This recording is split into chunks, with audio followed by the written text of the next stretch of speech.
Bonjour à tous, merci de nous suivre pour ce flash d'information. Après une minutieuse évaluation qui aura duré plusieurs mois, l'hôpital mère-enfant Dominique Ouattara de Bingerville vient de décrocher le label hors qualité et sécurité des soins, un label décerné par l'Assistance publique Hôpitaux de Paris, un centre hospitalier universitaire français à dimension européenne mondialement reconnu. Cette distinction, la première du genre pour un établissement sanitaire ivoirien, exhorte le personnel dirigeant et soignant de l'hôpital mère-enfant à maintenir sa démarche qualité dans la délivrance des soins. Nous y reviendrons assurément dans nos prochaines éditions. La direction de la police des stupéfiants et des drogues a procédé à un coup de filet, une opération d'envergure en vue de débusquer les consommateurs et autres fournisseurs d'une nouvelle drogue appelée Kadhafi qui fait son apparition sur le marché. Notons qu'au terme de cette opération, une vingtaine de personnes, dont des mineurs, ont été interpellées. Reportage. Des risques d'asphyxie, de perte de connaissance, de troubles neurologiques et cardiaques.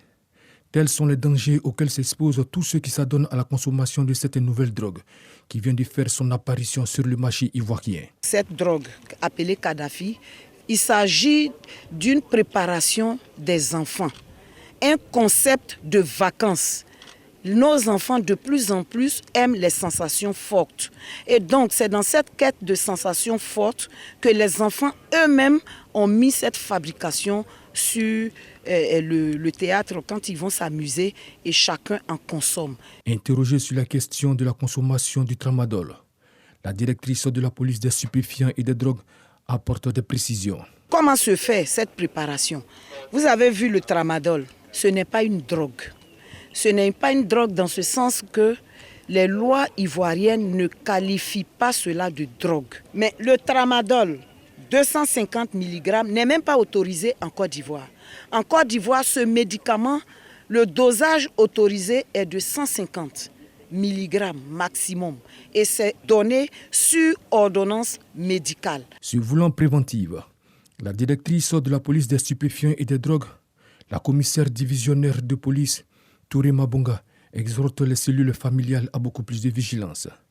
Quant aux personnes interpellées, elles seront conduites devant le parquet.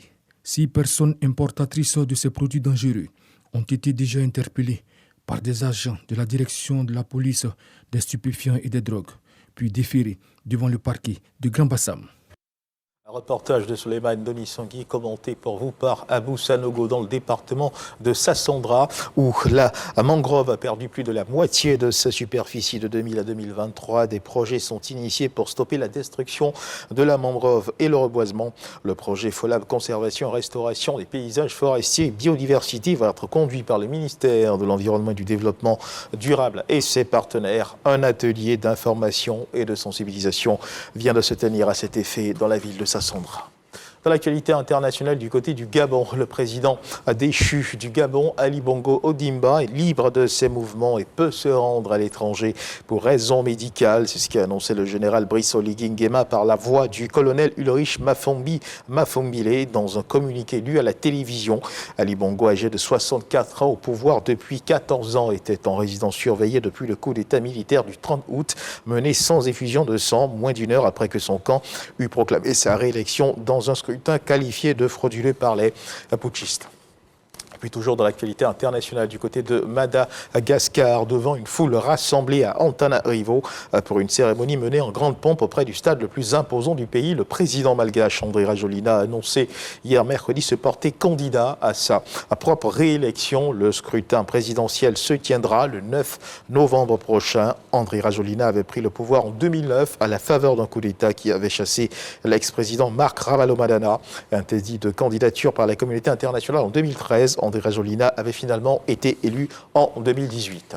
Et on termine ce tour de l'actualité internationale avec la Russie. Ce jeudi 7 septembre, la Russie affirme avoir abattu 5 drones ukrainiens dans le sud du pays et près de Moscou, faisant état d'un blessé. Selon le ministère russe de la Défense, un drone a été abattu à Ramansko, à 60 km au sud-est de Moscou, sans faire de victimes. Et 2 autres drones ont été également abattus à Rostov-sur-le-Don, l'un à l'ouest de la ville, sans faire également de victimes.